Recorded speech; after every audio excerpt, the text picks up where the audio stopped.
What's going on YouTube? Mike here with I Heart Knives, and in this episode we're going to be doing a disassembly and cleaning of the Reeve knives large Inkosi.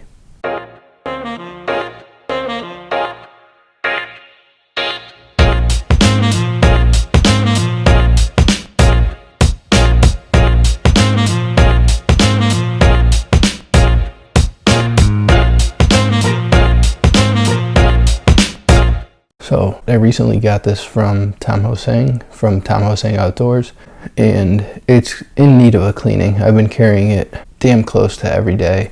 It's got some grit in there that needs to be cleaned out, some dirt and stuff. So I'm not sure when the last time Tom cleaned it was. I know he has a video comparing the Inkosi and a Sabenza, so I'm not sure if that was the last time. We'll see if that helps improve the action at all, but I guess we'll find out. I figured it would be, worth a shot either way. Let me go ahead and change the angle of the camera, and I'll bring you guys in closer so you can see what I'm doing, and we'll get this thing cleaned. Alright guys, so now we're going to go ahead and clean this guy out. So it's got isopropyl alcohol, blue stick Loctite. I have KPL and then 85 weight nano oil. I haven't decided what I'm going to use for what. So first things first, I'm going to undo the pivot.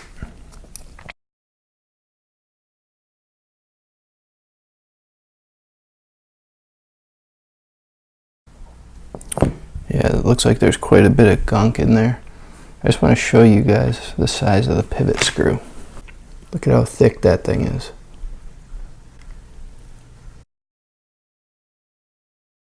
It might not look very big in my hand, but it's freaking huge. Next, we'll take this body screw out.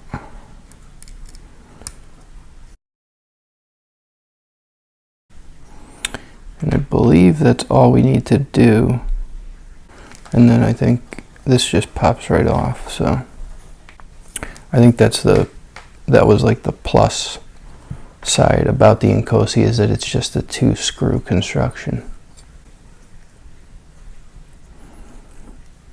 And I'm just wiggling it back and forth, just trying to be gentle. We're making a little bit of progress here.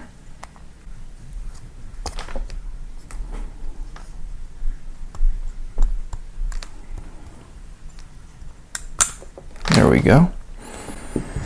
Alright, so this is what the inside looks like. We've got a fixed place phosphor bronze washer. So this little right angle groove, it matches up with the ting of the blade, so you don't see the phosphor bronze washer. And then this notch out right here, that little half circle, where the stop pin acts as a stop for the phosphor bronze washers, so they don't spin, they just stay flat and rotate, so you have the same surface area making contact every time.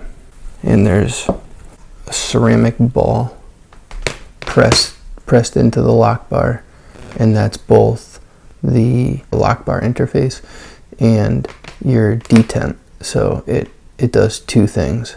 That's what rides on the tang, and that's what fits into the hole here. That's what keeps your blade closed.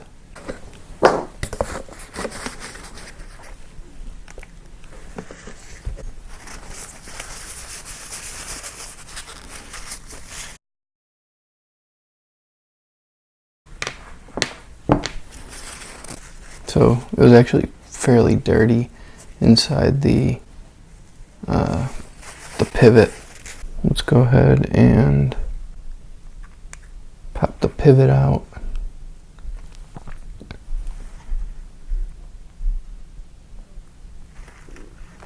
And take the washers out.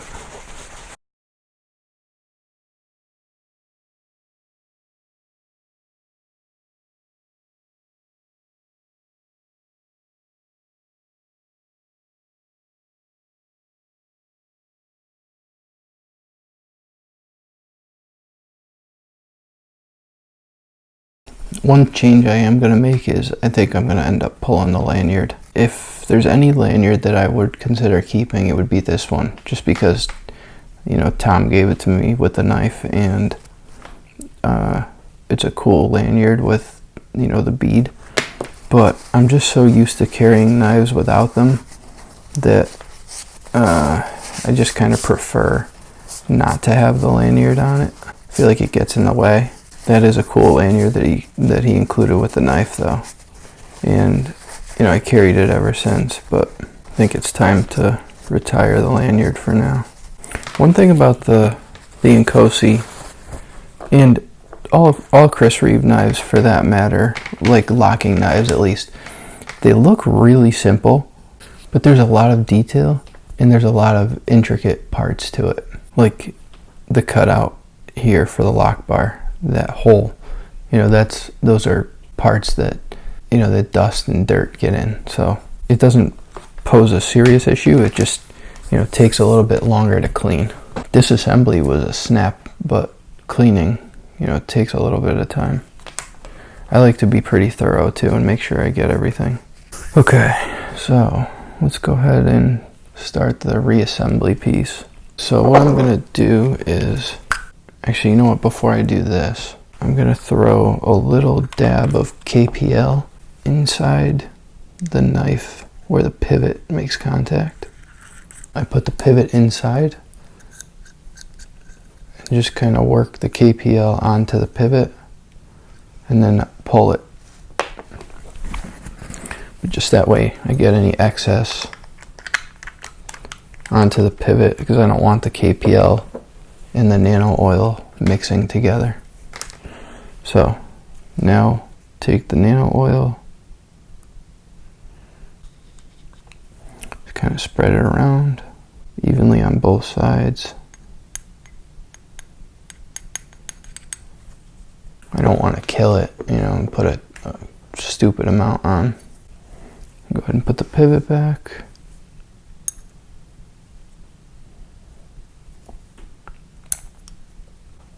Drop the blade on. Put the other washer on.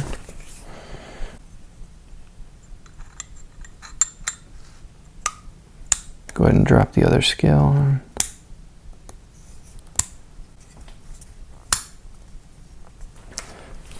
And it goes on much easier than it comes off. I'm going to go ahead and apply some blue Loctite.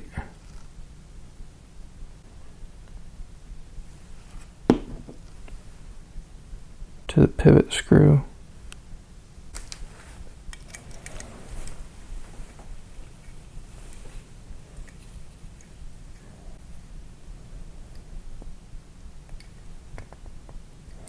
Alright, and just get it most of the way down.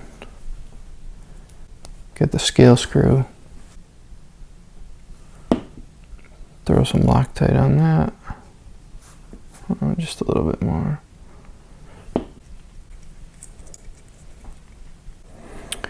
And I like to back the screw off, like turn it to the left just a little bit to get it started and then go to the right. It helps it seat better if you turn it loose first, and then it kind of just pops in, and then you can turn it to the right. That way I don't strip it. And that's all the way in.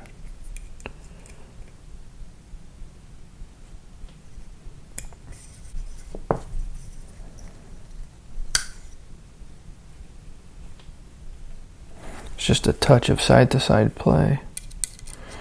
So we'll go ahead and grab the other Allen wrench.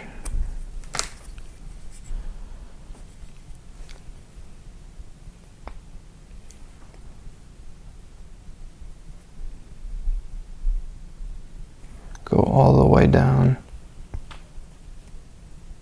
And then back it off a little bit.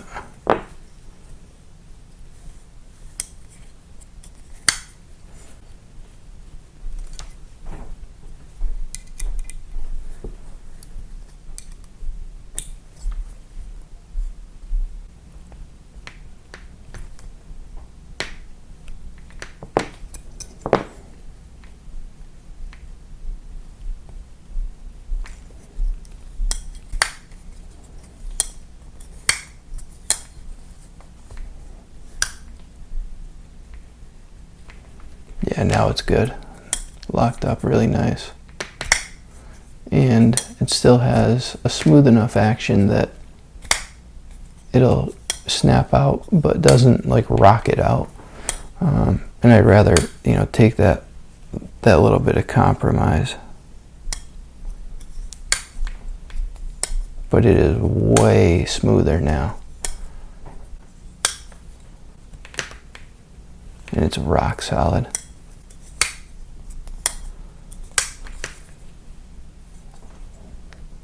Yeah, it's nice and clean.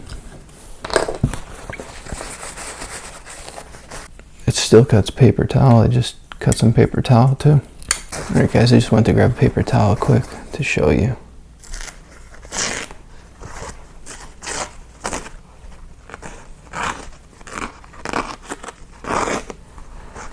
This edge is, well, let me look it up quick. I'll just check and see when I got it from Tom.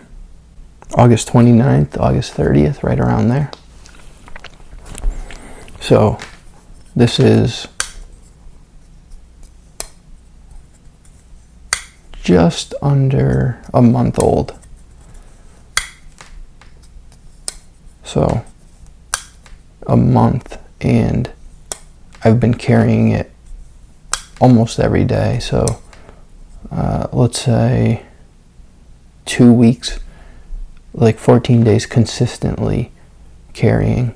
And the only stropping that I've done is I did about 5 or 6 passes on each side on a 1 micron strop and bare leather after, and it's still that sharp.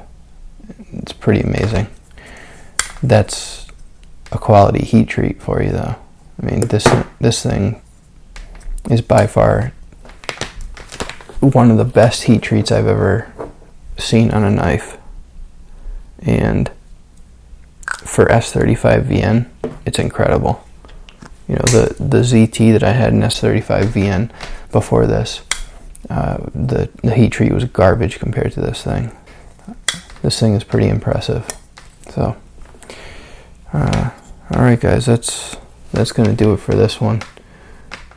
Thanks for coming along to watch it, and make sure you give the video a thumbs up, subscribe if you haven't yet. If you're new to the channel, welcome to the channel, and I'll see you all on the next one. Later.